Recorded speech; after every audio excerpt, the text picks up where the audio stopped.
이렇게 주 안에서 만나게 돼서 너무나 반갑습니다.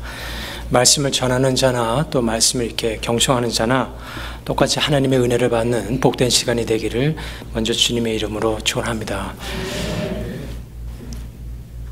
여러분이 매일 생활하시면서 중요한 일 중에 하나가 음식을 섭취하는 일입니다. 음식을 섭취해야지 하루 일할 수 있는 영양소를 받게 되고 또 하루 일을 잘 할 수 있게 됩니다. 근데 여러분 모두가 아마 대다수의 분들이 그 음식이 위로 들어가서 어떻게 영양소로 변하는지, 그래서 피가 되고 살이 되는지 그것을 정확하게 아시는 분은 아마 없으실 것입니다. 그걸 정확하게 알지는 못하지만은 그래도 여러분들 매일 이렇게 음식을 즐길 수가 있으시죠. 하나님의 말씀을 섭취하는 것도 상당히 비슷한 원리입니다. 하나님의 말씀이 여러분의 그 영혼으로 들어가서 여러분의 믿음을 어떻게 강건하게 하는지 정확하게 아는 크리스천은 없습니다. 우리가 다만 아는 것은 성령님께서 말씀을 통해서 여러분의 마음을 움직이시고 그걸 통해서 믿음이 강건해진다, 이 정도만 아는 것이죠. 그렇기 때문에 우리가 하나님의 말씀을 들으면서 믿음을 강건케 하는 유일한 방법이 있다면 하나님의 말씀을 잘 이해하는 것입니다. 이 말씀의 뜻이 무엇인가, 이것을 잘 이해하는 것이죠. 그것이 마치 우리가 밥을 먹을 적에 음식을 꼭꼭 씹어서 소화시키는 것과 같은 역할을 한다라는 것입니다. 정말 여러분들이 말씀을 이해했는지, 그것이 여러분의 믿음을 강건케 했는지 알 수 있는 것은 여러분의 삶을 보면 알 수 있습니다. 결국 믿음은 여러분의 삶의 결실로 반드시 나타나시기 때문에 그렇습니다. 오늘 선포되는 이 하나님의 말씀이 그와 같은 놀라운 성령의 은혜 결과가 있기를 먼저 주님의 이름으로 부탁드립니다. 오늘 이 말씀은 여러분들이 아주 친숙하게 잘 아는 그런 말씀입니다. 아마 대다수의 분들이 마음으로 이렇게 외우고 있는 말씀이기도 하죠. 시편 23편은 다윗이 성령에 감동하여 적은 그런 시입니다. 그런데 오늘 본문을 통해서 이 믿음의 사람 다윗이 아주 중요한 고백을 하고 있어요.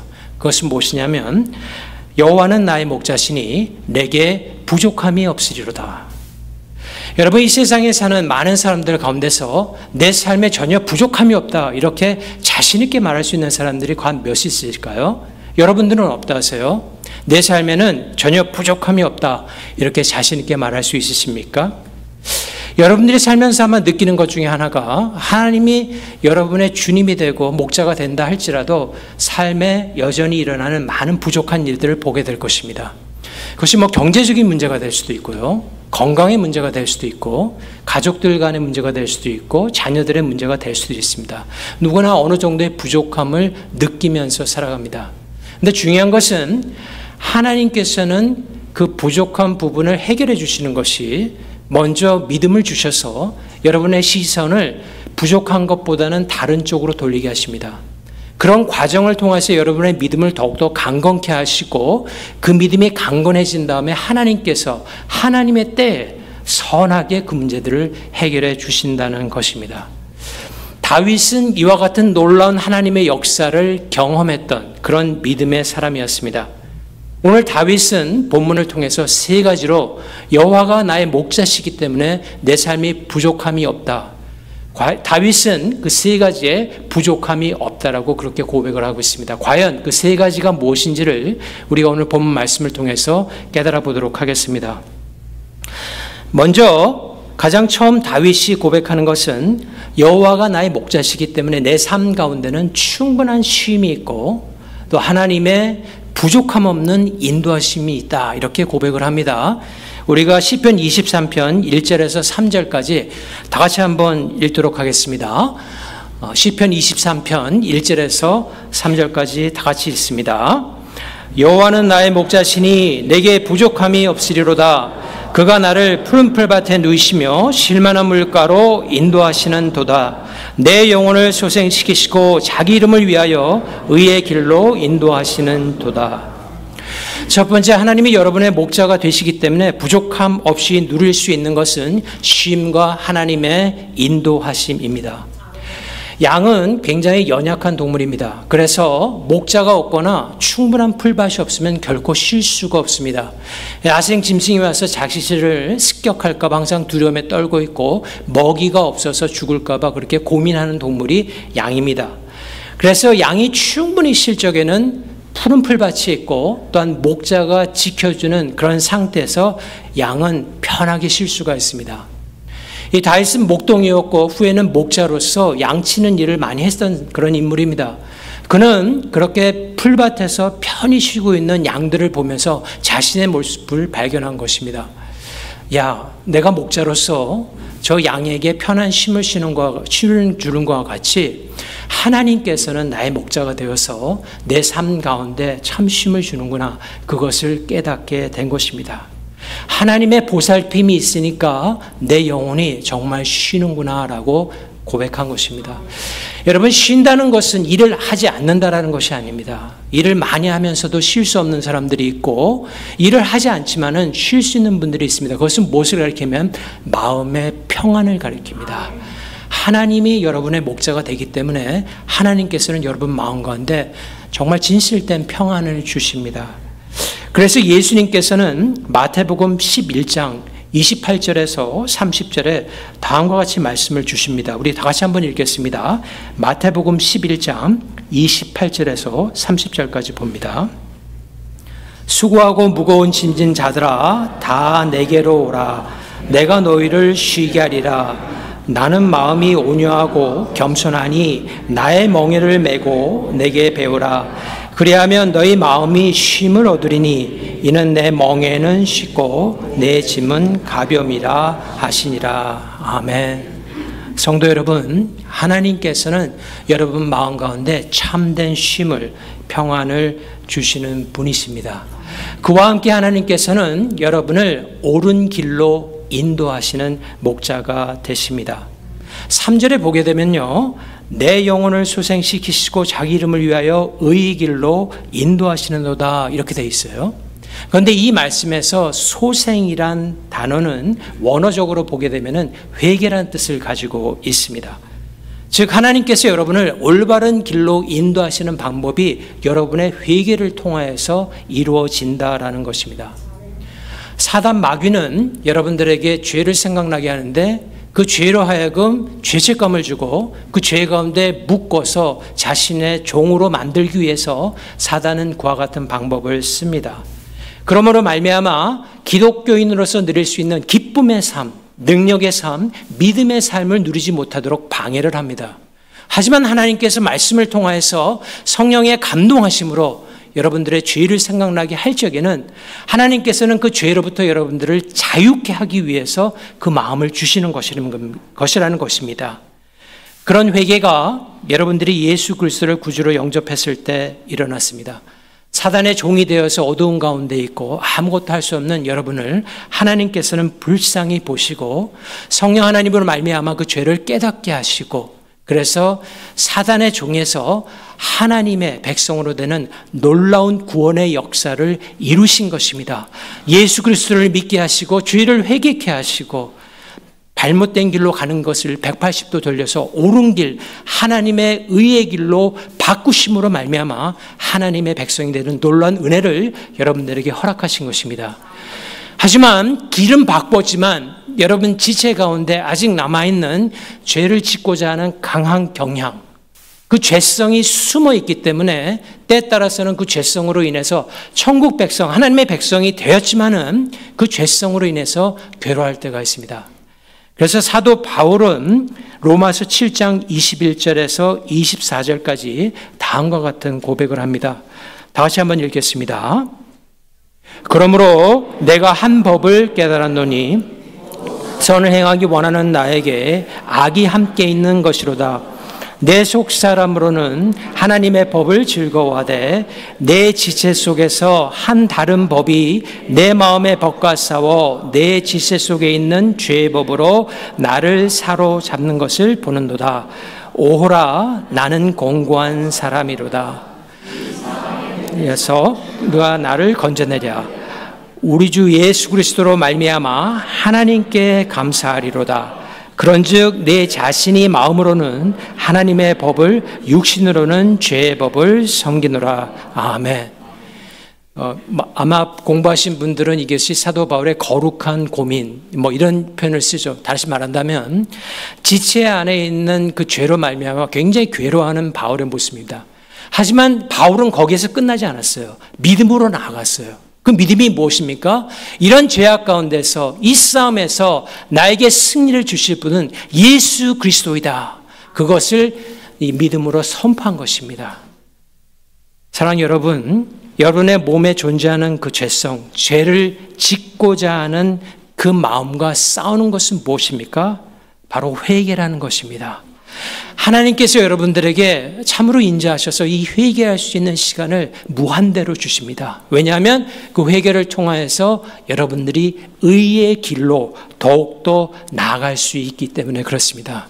참된 회개를 통하여서 죄 짓는 일을 멈추고 죄 짓는 일을 멈추게 해달라고 늘 예수님만 붙드는 의지하는 여러분 다 되시기를 주님의 이름으로 부탁드립니다.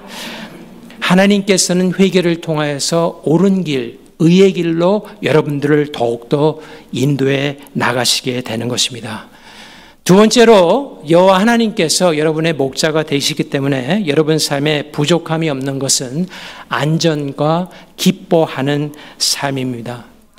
사람이면 누구나 이 안전하게 살기를 원합니다. 이것은 동서고금을 막론하고 세상에 있는 모든 사람들이 그렇습니다. 여러분 TV를 통해서 아마 보셨을 텐데요. 센트럴 아메리카에서 보드라인을 넘어서 그 정구를 뚫고 오는 그런 사람들을 아마 보셨으리라고 봅니다. 때에 따라서는 아이를 데리고 오다가 아이가 죽는 경우가 있는데 그 남미에 있는 사람들이 그렇게 넘어오고자 하는 가장 욕구가 무엇입니까? 그래도 미국에 가면은 안전하게 살 수 있으니까 행복한 삶을 살 수 있으니까 그래서 보드라인을 어려움을 겪고 막 넘어오려고 노력하는 것 아니겠습니까? 하지만 여러분들이 미국에 사셔서 알겠지만은 이 세상에 완전히 안전한 곳은 없습니다. 그것은 로컬 뉴스만 보더라도 알 수 있고 라디오만 듣더라도 분명히 알 수가 있어요. 그죠? 여러 사건 사고가 매일매일 일어나고 있습니다. 이 세상에 완벽하게 안전한 곳은 없어요. 그냥 어느 정도 이 정도 하면은 안전하겠거니라고 생각하고 살아가는 것뿐입니다. 하지만 우리 하나님은 다릅니다. 하나님은 여러분들에게 완벽하고 완전한 안전함을 주실 수 있는 분이십니다. 그런데 하나님께서 말씀하시는 이 완벽한 안전함이라는 것은 세상에서 말하는 안전함과는 좀 차이가 있습니다. 그래서 예수님께서 누가복음 20장에 세상 마지막 때가 되면 대환란이 있을 거고 그리고 환란 가운데 사람들이 너희를 미워할 거고 여러 가지 어려움이 있을 거라고 말씀하시면서 다음과 같은 말씀을 하세요. 누가복음 21장 17절에서 18절까지 한 목소리 한번 읽어보겠습니다.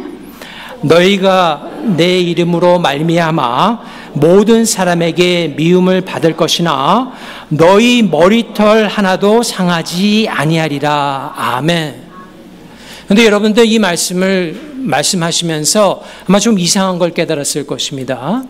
머리털 하나도 상하지 않을 것이다 이렇게 말씀하셨는데 전승에 따르면 예수님의 12제자 가운데 11제자가 순교를 당했습니다. 즉 예수님을 대적하는 무리들에 의해서 죽임을 당했다라는 것입니다. 그런데 어떻게 예수님께서는 그들에게 자신 있게 머리털 하나도 안 상할 것이다. 머리털 하나가 안 상한 게 아니라 목숨을 잃었는데 말입니다. 예수님께서 지금 무슨 말씀하고 계시는 것입니까? 예수님께서 말씀하시는 이 안전한 이 삶이라는 것은 영생의 삶, 영원한 삶, 예수 그리스도 안에 있는 그 삶을 가리키는 것입니다. 다시 말한다면 이 세상의 그 누구도 이분 여러분일지라도 여러분께 주어진 하나님께서 주신 그 영생의 삶을 뺏어갈 자가 없다라는 것입니다. 그렇기 때문에 예수님께서는 어떤 일을 만나더라도 결코 두려워하거나 실망하거나 무서워할 필요가 없다라는 것이에요. 왜냐하면 하나님께서 여러분에게 주어주신 그 영원한 삶은 그 누구도 빼앗을 수 없기 때문에 그렇습니다. 그래서 다윗은 시편 23편 4절에 다음과 같은 고백을 합니다. 다시 한번 읽겠습니다. 시편 23편 4절 말씀. 내가 사망의 음침한 골짜기를 다닐지라도 해를 두려워하지 않을 것은 주께서 나와 함께 하심이라. 주의 지팡이와 막대기가 나를 안위하시나이다. 여러분 잘 아시겠지만 다윗은 그 누구보다 이 죽음의 위협을 상당히 많이 겪었던 사람입니다. 한 번은 그 당시 최고의 권력자였던 사울이 이 다윗을 죽이기 위해서 결사들을 조직해서 따라다니면서 죽이려 했습니다. 여러분 한번 생각해 보세요. 만약에 워싱턴의 최고의 권력자가 여러분들을 사게하기 위해서 뭐 한 40명, 50명 데리고 매일 쫓아다니면서 이상한 일을 하려 한다 생각해 보세요. 잠이 오겠습니까? 잠을 하루도 잘 수가 없을 거예요. 근데 다윗은 그와 같은 죽음의 위협을 여러 번 넘겼던 사람입니다. 하지만 그가 나중에 그런 모든 어려운 가운데서 결국 깨달은 것은 무엇입니까? 후에 고백하지만은 내가 여호와의 집에 영원히 머문다라고 하는 그 영생의 삶은 그들이 와서 나를 죽인다고 할지라도 앗아갈 수 없구나, 이것을 깨닫게 된 거예요. 그 어려운 가운데서 내 삶에 가장 중요한 것이 무엇인가를 이 사람이 깨닫게 된 것입니다. 그래서 그 다음부터는 내가 사망의 음침한 골짜기를 다닐지라도 결코 해를 두려워하지 않을 것은 주께서 나와 함께 하시는 것, 그리고 주의 지팡이와 막대기가 나를 안위하시기 때문에, 딱 지키고 계시기 때문에 내가 결코 두려워하지 않는다, 이렇게 믿음의 고백을 한 것입니다. 여러분, 이렇게 영생의 확신, 복음에 대한 확신, 영원한 삶에 대한 확신이 있는 사람에게는 참된 기쁨이 있습니다. 이 기쁨은 우리가 어떤 엔터테인을 보는 어떤 드라마나 그런 걸 보면서 오는 그 기쁨과는 사실 차원이 다른 그런 기쁨입니다. 이 기쁨은 우리 속에서부터 꽉 차오르는 그런 기쁨입니다. 왜냐하면 나에게는 영원한 생명이 있기 때문에, 그리고 이 생명은 그 누구도 가져갈 수 없기 때문에 거기서 큰 기쁨이 있다는 것이죠. 그래서 그 기쁨을 오늘 다윗은 5절에서 다음과 같이 표현을 하고 있습니다. 다 같이 읽습니다. 주께서 내 원수의 목전에서 내게 상을 차려주시고 기름을 내 머리에 부으셨으니 내 잔이 넘치나이다. 아멘.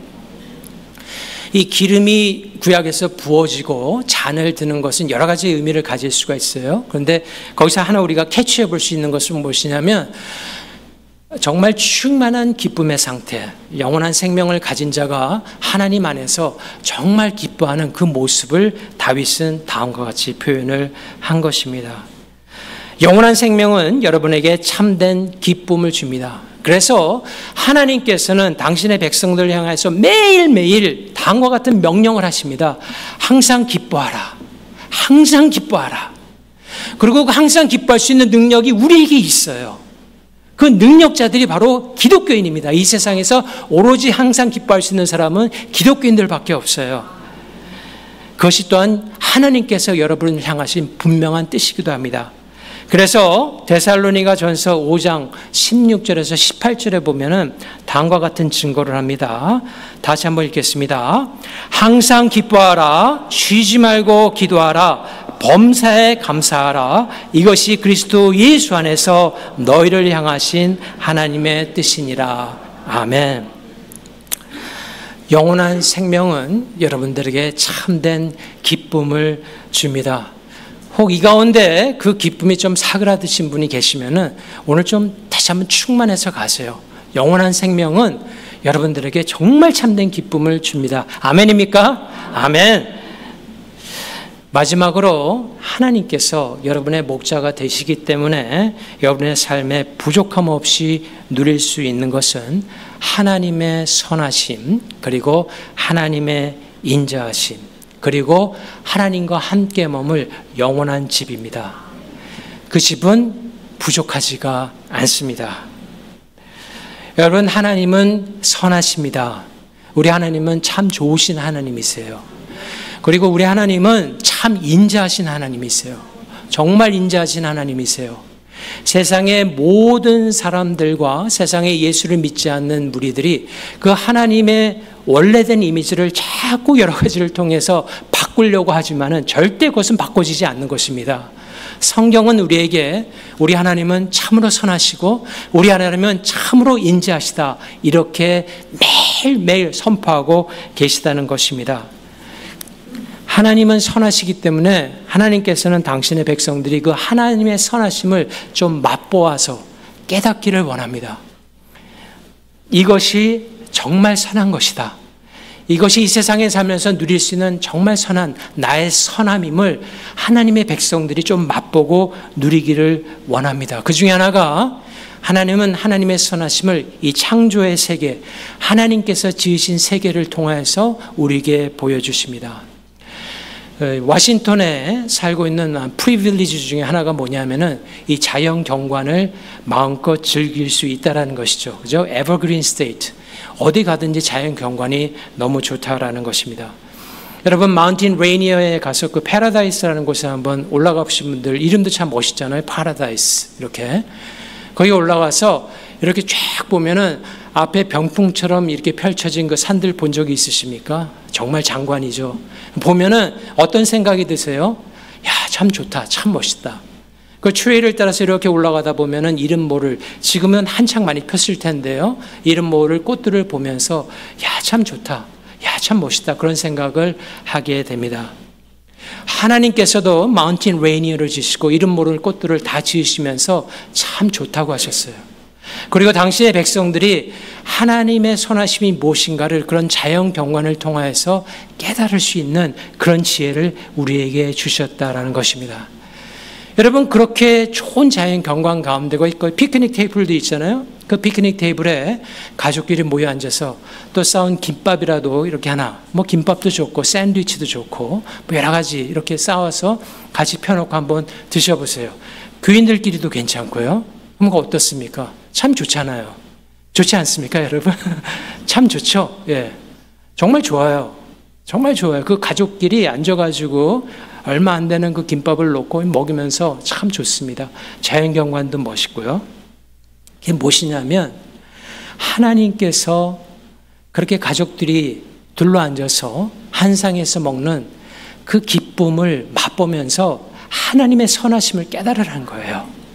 내가 이렇게 선하기 때문에 너희들에게 이런 선함을 좀 맛보아 깨닫게 하기를 원해서 이 저런 자리를 마련했다라고 말씀하시는 거예요. 우리 하나님은 참으로 선하신 하나님이십니다. 이 선하심이 결코 부족함이 없어요.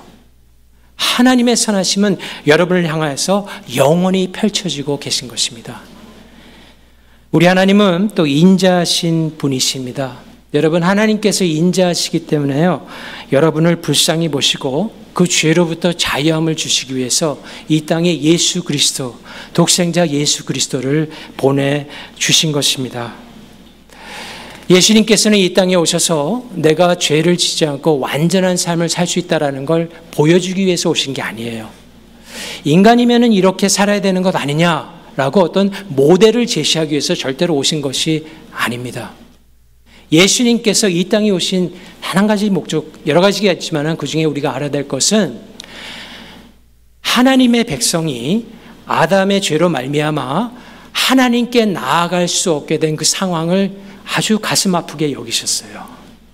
하나님께 나오는 자는 하나님은 거룩하신 분이시기 때문에 삶이 완전하지 못한 자는 하나님께 나갈 수가 없어요. 그런데 아담의 죄를 지은 모든 인류는, 모든 인간은 하나님께 나올 수 없는 죄를 범하고 말았습니다. 그래서 예수님께서 이 땅에 오시고 완전한 삶을 사셔서 그 완전한 삶이라는 것은 죄가 없으시고 하나님이 만족하시는 삶, 정말 사람으로서 만족한 삶을 이 땅에서 사시기 위해서 그리고 그 사신 삶을 당신의 백성들에게 주시기 위해서 이 땅에 오신 것입니다. 만약 그 삶이 필요 없었다면 예수님께서 성인으로 오시면 되셨죠. 그죠? 동정녀 마리아 배를 통해서 나오실 필요도 없고 모든 사람이 거쳐가는 과정을 필요할 수가 없어요. 그냥 성인으로 오셔서 십자가에 오르셔서 죽으시고 3일 부활해서 가시면 되는 겁니다. 하지만 예수님께서 이 땅에 사신 그 33년의 완벽한 삶이 우리가 예수 그리스도를 믿을 적에 마치 내가 그와 같은 삶을 산 것처럼 하나님께서 보시는 것이에요. 그래서 나중에 하나님께 나아갈 적에 예수님의 온전한 삶에 우리가 기대어서 하나님께 두려운 마음으로 나아가게 되는 것입니다. 그것이 예수님께서 이 땅에서 이루신 33년의 놀라운 완전한 삶이었어요. 완전한 삶을 사시고 죄가 없으셨던 그분이 십자가에 매달려서 죽으셨다라는 것은 죄의 삭슨 사망이죠. 예수님은 죄가 없어요. 그런데 왜 죽으셨어요? 그 죽음은 당신을 위한 죄가 아니라 바로 여러분을 위한 죽음이었다라는 것입니다. 여러분이 죄의 값을 치르면 영원히 지옥으로 갈 수밖에 없는 그런 불행한 상황에 있었기 때문에 예수님께서 그걸 아시고 당신께서 대신 십자가에 죽으심으로 말미암아 우리의 죄의 대가를 대신 치르시고 그리고 3일 만에 부활하셔서 부활의 첫 열매가 되신 것입니다. 그래서 예수 그리스도를 믿는 모든 사람들에게는 예수님과 함께 장사되었다가 부활할 그날, 그것을 기다리면서 살아가고 있다는 것입니다. 예수님께서 어떻게 그 귀한 생명, 어떻게 그렇게 버리실 수가 있을까요? 여러분, 예수님이니까 당연히 그런 삶 버리실 수 있지 않느냐? 뭐 이렇게 생각하시는 분이 있을지 모르지만 사실 예수님이 가졌던 그 생명이라는 것은 우리가 생각할 수준의 이상의 풍성한 삶입니다. 여러분 다 살고 싶어하는 사람마다 욕구들이 있죠, 그죠? 그리고 자기가 어떤 것을 이루게 되면은 그 욕구가 더 강해집니다. 그래서 세상에서 참 살고자 하는 그런 욕구들이 있어요. 그런데 예수님이 가졌던 삶에 대한 그런 열정이라는 것은 이 세상의 그 어느와도 비교 안 되는 놀라운 삶이었습니다. 그것을 포기하신 거예요. 그것을 자신께서 내려놓으신 거예요. 그렇기 때문에 십자가상에서 연희 사람처럼 죽은 다음에, 그러니까 죽으면서 고개가 떨어진 것이 아니라 다 이루었다 말씀하시고 고개를 떨구지 않습니까? 뭘 말하는 거예요? 생명을 주시는 거예요. 죽음이 온 게 아니라 당신이 포기하심으로 그 다음에 죽음이 온 거죠. 그 죽음은 우리를 위한 죽음이셨다라는 것입니다. 예수님께서 그와 같은 죽음을 죽으실 수 있으셨던 것은 예수님은 참된 목자였기 때문에 그래요. 양을 위해서 당신을 아낌없이 줄 수 있는 그런 참된 목자였기 때문에. 그래서 요한복음 10장 14절에서 15절에 보면은 다음과 같은 증거를 합니다. 우리 다 같이 한번 읽겠습니다. 요한복음 10장 14절에서 15절. 나는 선한 목자라. 나는 내 양을 알고 양도 나를 아는 것이 아버지께서 나를 아시고 내가 아버지를 아는 것 같으니 나는 양을 위하여 목숨을 버리노라. 아멘. 3일 만에 부활하시고요. 예수님께서는 천국으로 가셨죠. 하늘로 올라가셨어요. 그리고 여러분을 위한 처소를 예비하고 기다리고 계십니다. 그것이 예수님의 가장 중요한 미션이었어요. 그죠? 여러분과 영원히 함께 살기를 너무 원하셨고 그 처소를 이미 마련하고 계시고 우리를 기다리고 계신다는 것이에요. 그래서 예수님께서 제자들을 떠나기 전에 다음과 같은 말씀을 제자들에게 하게 됩니다. 요한복음 14장 1절에서 3절에 보게 되면 이렇게 돼 있어요. 너희는 마음에 요한복음 14장 1절에서 3절 제가 읽겠습니다. 요한복음 14장 1절에서 3절 보면 이렇게 되어 있습니다. 너희는 마음에 근심하지 말라. 하나님을 믿으니 또 나를 믿으라. 내 아버지 집에 거할 것이 많도다. 그렇지 않으면 너희에게 일렀으리라. 내가 너희를 위하여 거처를 예비하러 가노니 가서 너희를 위하여 거처를 예비하면 내가 다시 와서 너희를 내게로 영접하여 나 있는 곳에 너희도 있게 하리라. 아멘. 혹 이 자리에 예수님과 아무 상관이 없는 그런 삶을 사시는 분들이 있습니까? 이 시간 주님께 나오길 바랍니다. 주님을 구주로 영접하시고 주님께서 주시는 놀라운 영생의 삶을 시작하시는 여러분 다 되시길 바랍니다. 사랑하는 성도 여러분, 예수님은 여러분들의 참된 목자가 되십니다. 참된 목자 되신 예수 그리스도를 오늘 찬양도 너무 좋고 그리고 오늘 기도하신 분들 너무 잘하시고 이런 모든 것들이 참 하나님께서 이 교회를 참 사랑하시는 그런 증표라고 저는 믿습니다. 마지막으로 한 말씀 더 드리고 싶은 것은 여러분 그 전도라는 것이 참 힘듭니다. 제가 지금 그 친척분 가운데 한 분을 전도하려고 7년을 노력하는데 힘들어요.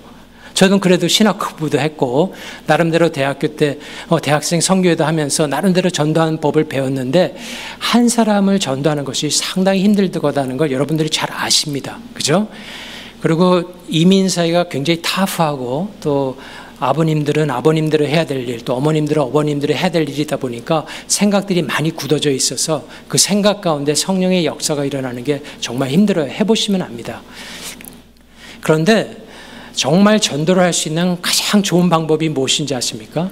정말 전도할 수 있는 하나님이 기뻐하시는 교회를 세워나가는 거예요. 그 방법이 가장 좋습니다. 제 결론은 그래요. 그래서 하나님께서 여러분들을 이 가운데 모이신 가장 중요한 일이 있다면 하나님의 기뻐하시는 교회를 매일매일 세워가는 것입니다. 그것을 통해서 여러분 주변에 있는 분들을 전도하게 되고 그들을 통해서 하나님께 더욱더 영광을 돌리게 된다는 것입니다. 여러분, 그것이 인생에 있어서 가장 가치 있는 일입니다. 그거 이상이 가는 일은 없습니다.